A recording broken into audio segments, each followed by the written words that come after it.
Welcome to another episode of Estate Planning Nightmares and How to Avoid Them. This is a show which highlights the importance of estate planning and why everyone needs to do it. And of course, the unfortunate consequences of what happens far too often if people have not planned. I'm your host, John Braddock, the author of Click Here When I Die, and the founder of My Life and Wishes, The Legacy Vault, an online planning and document storage solution created specifically to make things easier for those you love. Today, I'm excited to introduce my very special guest, Tim Semro. He is the founding partner of Semro Henry, based in Toledo, Ohio. His firm is top-rated and dedicated to legal excellence and client service with a focus on estate planning, administration, business, tax, real estate, and asset protection. But first, let me tell you a little bit about Tim. Tim is a graduate of Michigan State University and the University of Toledo College of Law. He has been practicing law for over 24 years. He is an Ohio State Bar Association board certified specialist in estate planning and trust and probate law. He enjoys meeting with clients, using his knowledge, experience to understand and solve complex estate planning issues. Tim continually strives to simplify the complicated, creating tailored solutions that are flexible enough to handle the unexpected. When Tim's not lawyering, he enjoys spending time with family, cheering on the Michigan State Spartans, and he is an avid golfer. Oh, and one other thing, Tim is an author, and we'll dig into that just a little bit later. Now, let me tell you a little bit about the firm that Tim has built. Who are they, the people? Well, you know what? They're moms. They're dads, spouses, grandmas, grandpas, Disney fans, golfers, tennis players, travelers, caregivers, and so much more. They're just like you and I. They're people. They understand what truly matters and who will be affected by the work that they do. The guiding core values that have been established at Semro Henry. One is batteries included. Every team member is willing to jump in and help to the best of their ability. They're an enthusiastic lot. They are self-motivated, diligent, reliable, and ready to work hard for you. They're client-focused. They understand that the client is the most important part of their business and the purpose behind everything that they do. And they believe that each client deserves the most courteous attention they can possibly give them. They're professional. Each day they strive for perfection, pay attention to detail, and most importantly, they always work with integrity. And work-life balance, so important. Their team members are encouraged to make time for their families and for themselves. This is crucial, and it's what makes everyone charged and focused during their time in the office. They only hire genuine, down-to-earth individuals, much like my guest today, Tim. Welcome, Tim. Hey, that is a fantastic introduction. Thank you, John.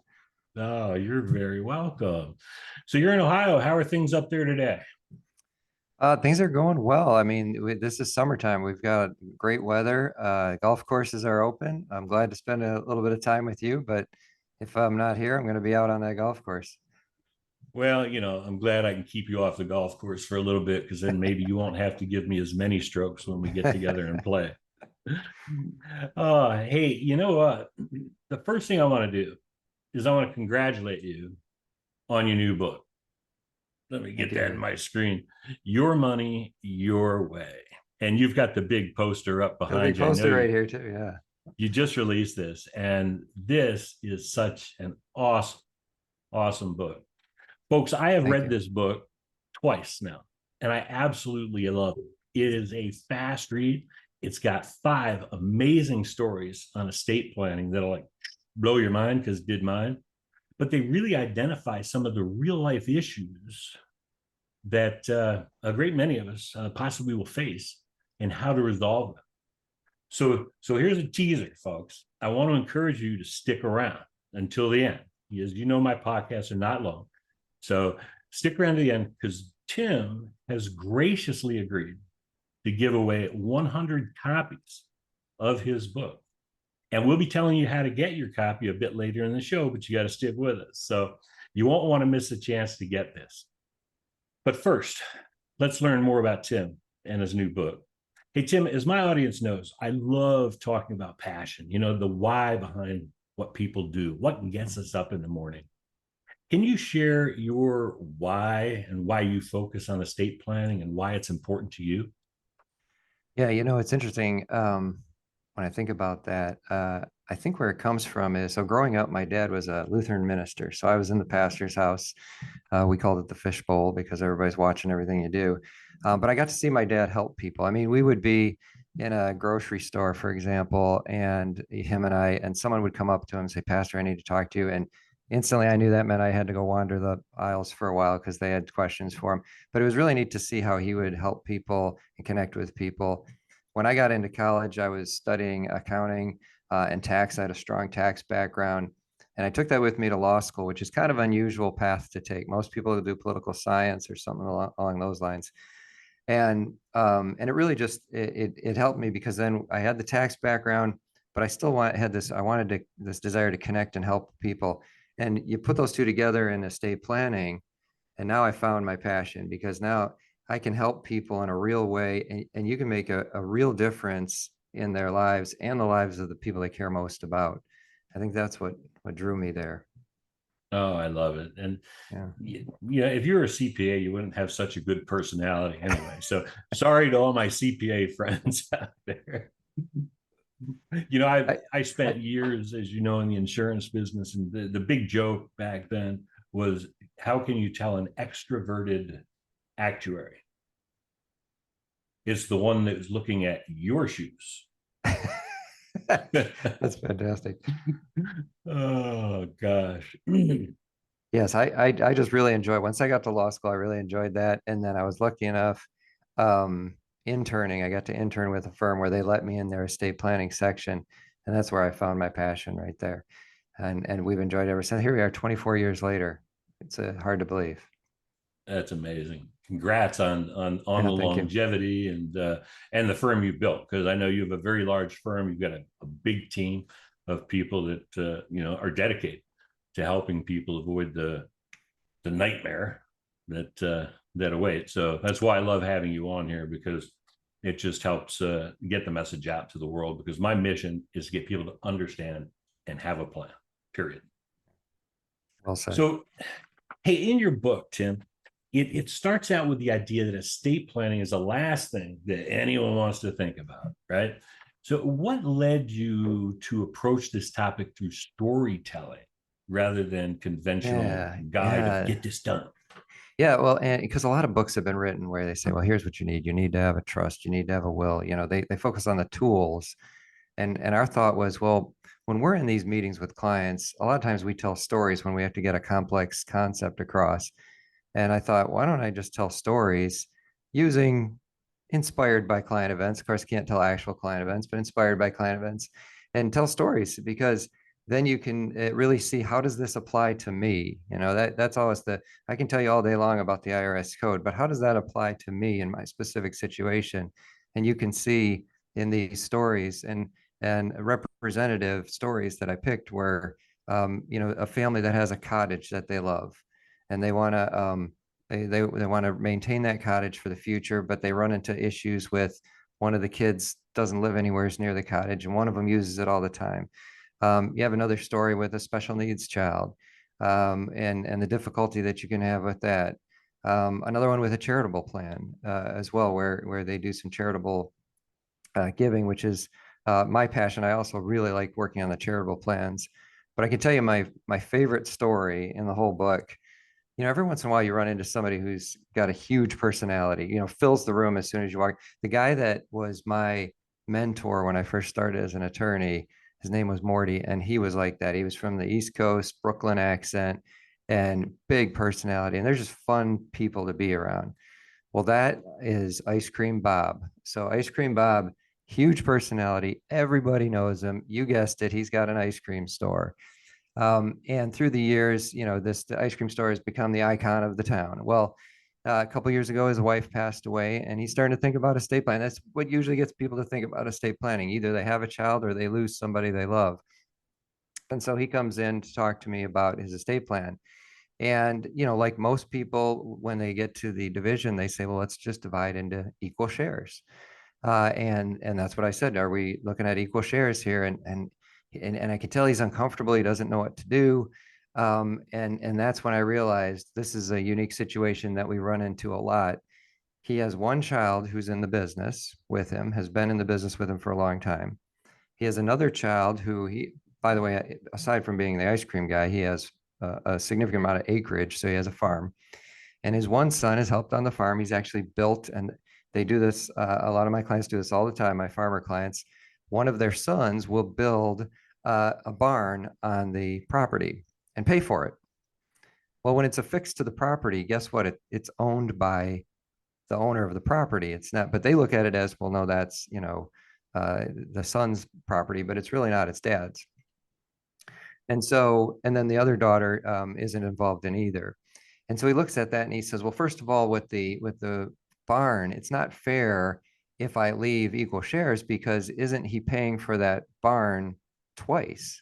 Because he paid for it to build it. And then if we have to reduce his amount by the barn, he gets that barn as part of his share. He's kind of paying for it twice. And that's not at all what he wanted to do, but he has no idea, how do we handle this? And the other thing he said, well, um, the ice cream store is worth quite a bit of money. And that's primarily due to all of the sweat equity that his other son has put into the ice cream store. And when I say ice cream store, by the way, they also sell hot dogs and food. And I mean, it's a full operation, but they refer to it as an ice cream store. When I read that story, by the way, which is like, I think my favorite It's in my favorite by far. in the book, I got to tell you, I got hungry and I wanted ice cream because The apparently this thing's softies, as been he calls around them. for everywhere. It was like, oh my gosh. So go Yeah. ahead, continue. Yeah. So they've got the ice cream store. So he looks at it and he goes, well, how do I handle this? And I said, Here's a concept that people don't usually think about, but it's powerful in estate planning, and it's that fair doesn't always mean equal. And so what is fair and what's appropriate isn't equal shares in this case, because with the oldest son, he's paid for that building already, so he wants to give him that in addition to whatever he gets. For the second son, who's worked in the business for so long, he hasn't saved the way the others have, because he's put all of his effort into this ice cream store. He wants to give him the ice cream store, even though the ice cream store is not 1/3 of the value. And that's okay. And getting people to understand that that's all right. And the kids aren't going to be upset if they don't get an equal share. I mean, I'm sure there's times when they are, but most times they understand, hey, he's put all the work into the company, he should get that company. And so it's kind of a neat story, because we bring that together, where he realizes that all this fret that he brought into my office, you could just see the weight on his shoulders. Once I brought up the fare is not always equal. It was like this weight was lifted off his shoulders. And I think I said in the book, he looks 40 years younger when he walks out of my office. And we see this all the time, because one of our core focus that we talk about all the time internally is we're delivering peace of mind to people. That's really what an estate plan is about, is giving you peace of mind. And you would not believe, people walk in and they've been thinking about this a lot. And it's usually been a while that they've been dealing with the issues that they haven't come to see me. So once we get that momentum going, I like to keep the momentum moving with them, and we talk through the issues. But what I like about the book is it kind of shows you that in just a few pages, it's a conversation. That a lot of people think, oh my gosh, I gotta get my will done, there's all these things I have to do.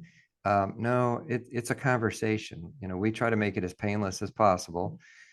We keep you in the loop so you understand what the process is, but it starts with a conversation. A couple of weeks later, we're probably signing documents. It's that easy.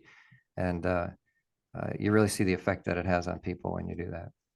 And I really love the way you wrote the book. So I mean, it's stories, but it's not just telling the story. It's the whole story. It's the conversation you're having with Joe Ice Cream. It's with the McInerney's. It's with the other people. And I mean, it's just really engaging. And it's an easy read. And when I picked it up, I front to back. I just didn't put it down because it just flowed so well. But my favorite quote out of the whole book, like you say, is fair doesn't always mean equal, because after reading that story, Michelle and I have 6 kids, right? And so growing up, it's like, when you're buying Christmas presents and stuff, all right, are we spending the same amount of money on the different things? And we know kids always fight and have disagreements and things. And when you get to this age, it's like fair doesn't have to mean equal, but what will be fair to everyone. And when you get that put in place and you have that peace of mind, at least you have that freedom to at least believe that, when I die, my kids aren't going to fight over Yeah. things, right? Well, and I often tell people that, when you set up a plan, even if you're not sure, you're doing something like unequal shares and you're not sure if they're going to be all right with that. If you've set it up in your plan, they're going to accept that, because I've never seen them, blame. Now, sometimes they'll blame the lawyer. Well, he must have talked him into something, like that. But they never blame their parents, because they know that you've thought it through, and it's a good thing that they do that. So the other thing we did, by the way, in the book that I really liked was at the end of each chapter, I have a section called Essential Estate Planning Tools.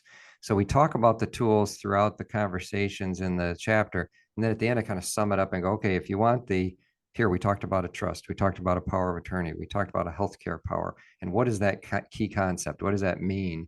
That it kind of sums up the whole chapter. But you're absolutely right. During the chapter, I wanted to give some of those conversations, because some of those little side stories that those are stories clients have told me, and I just think they're fun little stories. Like his whole thing on how did a pole barn, why do we call them pole barns?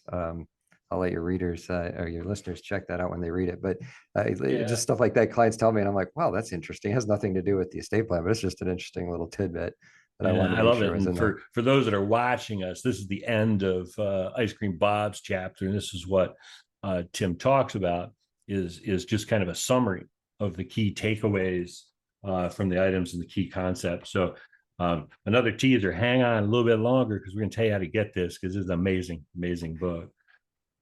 Yeah, the other thing I wanted to mention is, and why I only put that at the very end of each chapter, is I do think too many attorneys, the mistake they make is focusing on the tool and not the solution, not the people, not the problem that we're trying to fix. And so if you're, all day long, you're focusing on the tool, you kind of get a square hole into a round peg, or a round peg into a square hole type thing. And it's not always right. I'll give you a quick example, although I don't want to get too far in the weeds on this one, but there's a trust out there right now that you'll hear a lot of talk about. It's called a SLAT, a spousal limited access trust. And because the exemption, we have an estate exemption of $13.6 million this year, and it's going back next year to around 7.5. And because of that, lawyers are pushing people into SLATs to say, hey, you got to use your exemption, and using it up before the end of the year. And so they're going into the SLAT. But the problem they're missing is you got to look at the big picture of what the effect of the entire plan is, what we're committing to. Because while a SLAT will get you outside of the estate tax, there's another thing called the income tax. And so in the income tax, here's what happens. If I buy a share of stock at $1, now it's worth $10 and I sell it, I pay a gain on that capital gain. Well, if I give you the share of stock as a gift, you take that and you sell it, you're going to pay that same gain, because you get what's called carryover basis. So you have a $1 basis because I paid $1, and you get the capital gain. But if I leave you that in my estate, I leave you that share of stock, you inherit it at the $10 basis. You get a step up in income tax basis because it went through the estate tax system, is basically the reason. Well, if you put it into a spousal limited access trust or a SLAT, that's an irrevocable trust that's outside of your taxable estate for estate tax purposes. But for income tax purposes, you don't get the step up in basis. So all that buildup, here's the payoff. If you had a bunch of money and you gave, well, there's one other little point I got to put in here. To get, you might think, well, if I'm going to get the difference between 13 million and 6 million, I'll just put 6 million into a trust, and I'll take that top part that's going to go away, and I can use that up this year, and then next year I'll have 7.5 million of exemption. That's not how the IRS views it. In fact, I saw a really good graphic of this on the internet. they had a cupcake and they showed a cupcake with frosting on it. And they said the frosting is like that extra 6 million. And you want to eat the frosting first. But guess what? The IRS makes you eat the cupcake first. So if you give away 6 million this year, next year, when it goes back to 7.5, you have 7.5 minus the 6 you gave away. You didn't give away the top 6, you gave away the bottom 6. Wow. So to get there, you got to put a full 13 in there, is why I say this. So let's say you had a married couple and they had a lot of money. They put 13 million a piece in there, 13.6. So they have $27 million they put into that spousal limited access trust. Well, the reason they did it was to use up that 6 million exemption that they each had. So you have $12 million of exemption that you lost that you got to use, and you saved estate tax as a result. So you got 12 million times 40% is $4.8 million you just saved in taxes. But what if that $27 million they put in there only had a $7 million basis? It was investments and things. And you had a $20 million capital gain. Now, capital gains at 20%, but there's also a bunch of kickers when you're a high net worth that get it up to around 30%. 30% of $20 million is $6 million. So if I got you to save $4.8 million of estate tax, but then your family finds out instead they have to pay $6 million of income tax, we didn't do very good planning. So we have to look a lot closer, and you can't just jump into these tools. See, that's falling in love with the tool. So you say, okay, we got to use this tool because everybody's doing it. We got to get into a slat. That might be the worst thing possible. And so we have some unique solutions that we're working on with clients to kind of get the best of both worlds, or wait until the absolute time when we have to fund it, so we know we're going to get the benefit, and only to the extent that we need that benefit. But that's kind of the really roundabout long answer as to why did we tell stories and make and focus on the issues and the people, not the actual tools of here's what a trust is. Because I think too many times you can fall into that trap of just narrow-sighted and say, hey, I only look at the estate tax, and there's a whole bunch of other taxes out there and other issues. Because you could put the other big issue on slats, by the way, is divorce. So you got to be careful when you set those up. If the couple gets divorced later, it's a bit of a mess. So you have to look at the entire situation. Yeah, I could imagine that would be really hard to unwind if there were. And sorry for getting in the weeds for everybody. That was kind of but I get excited about this stuff. This is how, when we get into our passions, this is what we do.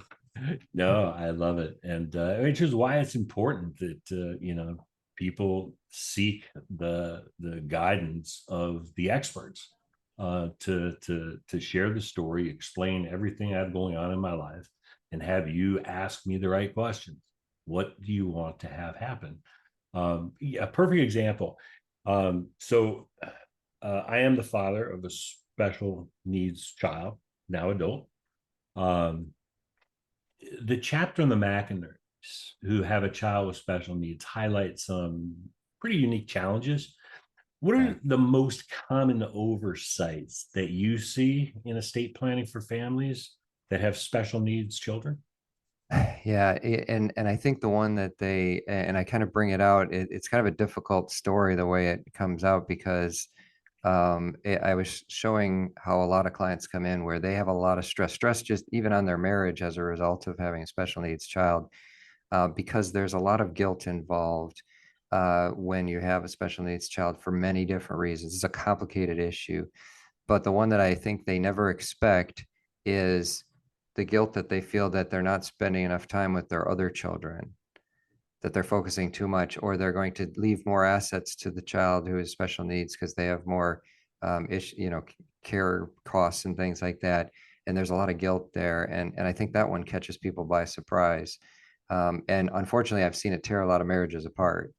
And so in that chapter, we talk about a family that came in and they were having a lot of difficulties. And it is difficult, especially, and I tell in the story, I relay how they had a kind of a little fight in the conference room right in front of me, which I've been involved in that more times than I want to admit. And it's awkward to me because this is something that you feel like this should be private, and they're having it in front of me, which means it's not the first time they've had that argument.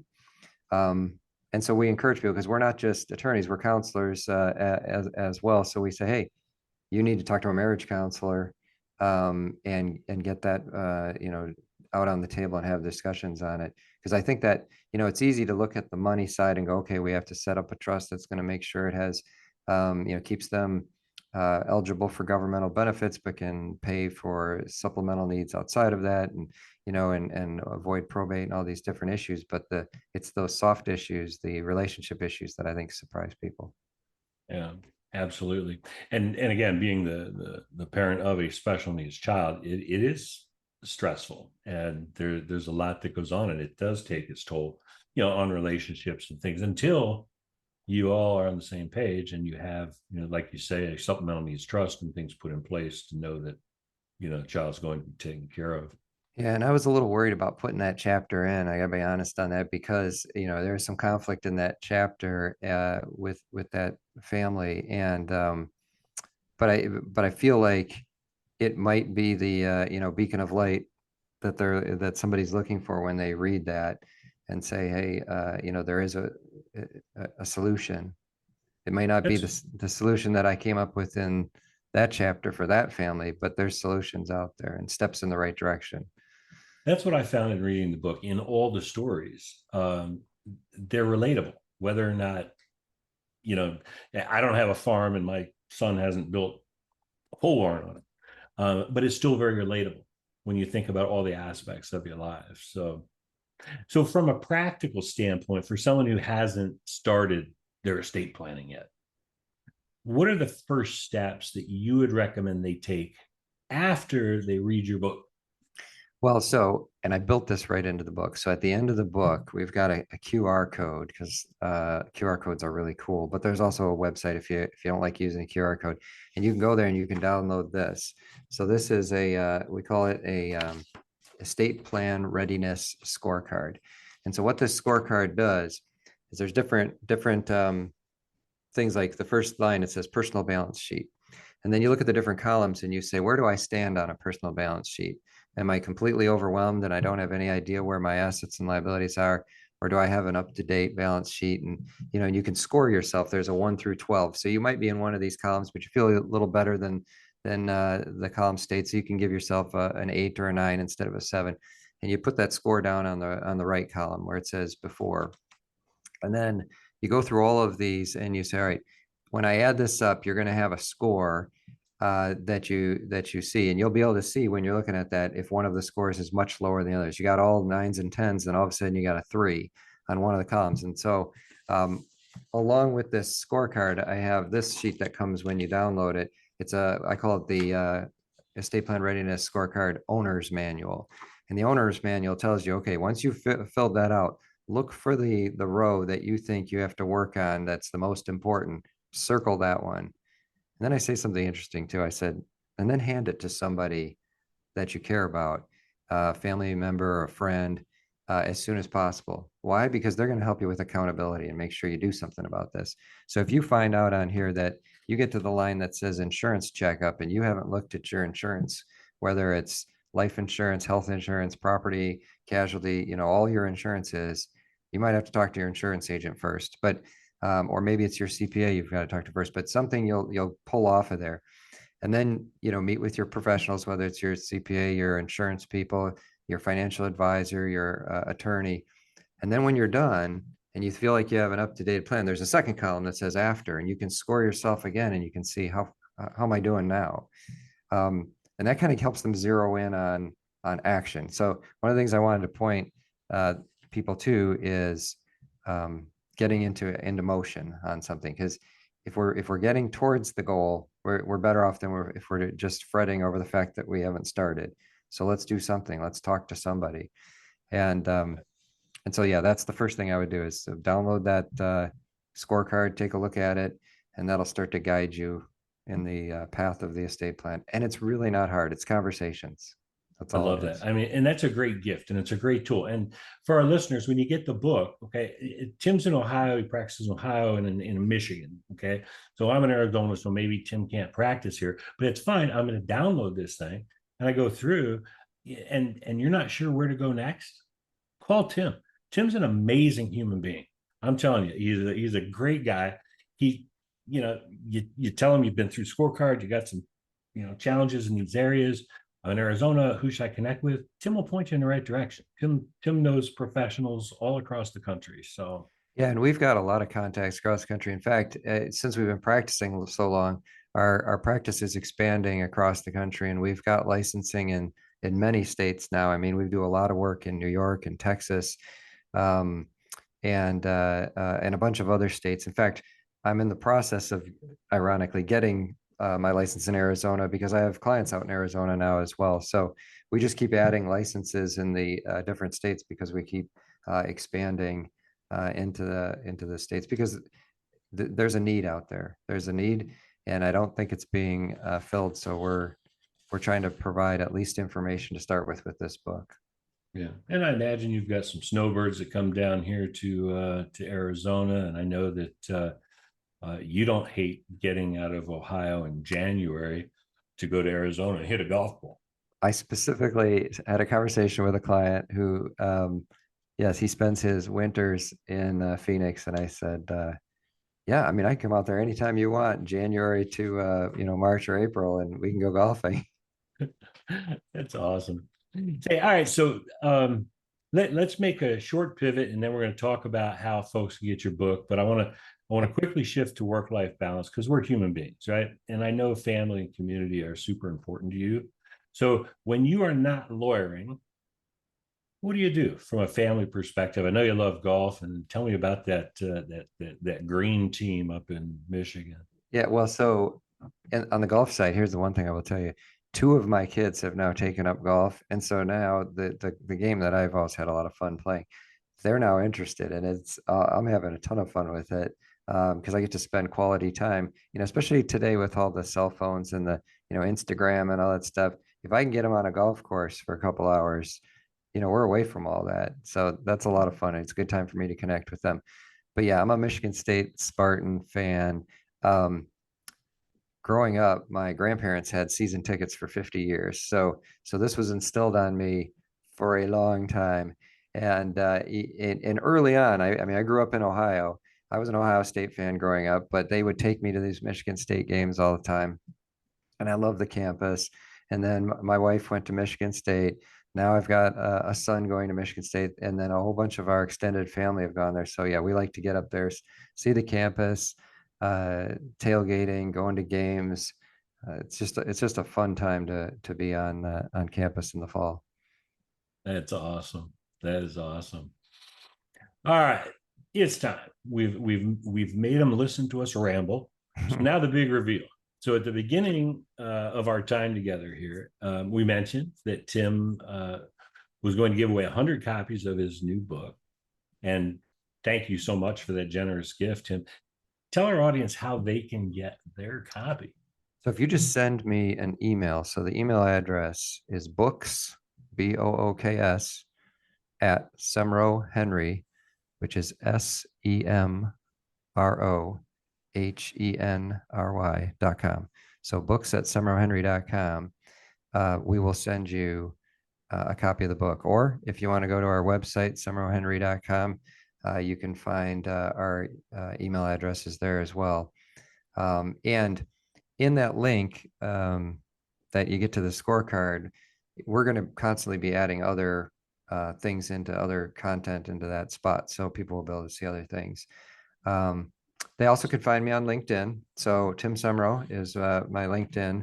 And one of the things I wanted to point out when we're on LinkedIn is we also post things there that we think are helpful. And this time of year is big. It's let's see if I can hold it up. This is the Semro Henry College Preparedness Plan. So this is a big list of all the stuff, because I have a freshman in college right now, a big list of all the things you need to be thinking about if you're sending a freshman off to college. The biggest of which, and where we can help, is financial power of attorney and healthcare power of attorney. Here's when you'll find this out first, especially if you have a son, not a daughter. If they have a doctor's appointment that needs to be scheduled, they want mom or dad to call the doctor. And guess what? When they're 18, they're now an adult and they cannot do that. But if you have a healthcare power of attorney, and you can call and make arrangements. Financial power of attorney, if you've got a bank account that you want to be able to monitor for your child, and their name is on the account and you're not a co-owner, you got to have a financial power of attorney as well. And then we just have a bunch of other little things on here like, hey, make sure they have an Uber account set up. Make sure they have a, a Venmo or Apple Pay so they can, everything's paid with that, and they understand credit because they're going to be inundated with credit card applications when they get to college. If you have a 529 plan, now's the time to be looking at it. So we just have a whole bunch of little tidbits, and this has been helpful. In fact, my son was making fun of me the other day because I was going through and checking off to make sure I had done everything on the list that I created. And he's like, "That's your list, Dad." I'm like, "Yeah, but it's good advice." So yeah, No, that's on my LinkedIn. You can find that there, and I think I'm going to put that on the website as well. that's a great gift, by the way, for anyone, because if you have kids that are going off to college and they're going to be going within the next 2 to 3 weeks to start. Yeah, Um, now's the time to do it. this is critical because when I first went, I didn't know anything about this kind of stuff, and thank God nothing happened while she was gone. But for a couple of $100 to get some documents in place, that's huge peace of mind, right there. Yeah, and the documents we're talking about from the legal side, the financial power and healthcare power, these are very basic documents, so very cheap to put in place. Um, and Yeah, also, if you happen to look at the book and you read the book, if you put a review on Amazon, I'd appreciate it. But a lot of people have asked, well, I like to listen to books when I'm out for a walk or I'm walking the dog or I'm going for a run. Are you going to have an audiobook? We are in the process of having an audiobook put together. In fact, it may be tomorrow that it gets done. It may be Monday, but as soon as that is available, I'll have that on the links to where that is on the website as well, or on Amazon, Apple, all the different places that you can find them. Oh, that is awesome. That is awesome. And yeah, as I say, folks, feel free to reach out to Tim if you have questions, help in any way. I'm going to make it really easy. I have included all of his contact information in the show notes on how to grab a copy of his book. So we have that email, books@semrohenry.com there. You can grab that. I've got a link to Tim's LinkedIn profile. Go out there, follow him, grab a copy of that checklist. We'll have a link to his website out there, and then also a link to Amazon. So you can roll out there and check, and you'll be able to see when that book is released in its audio version.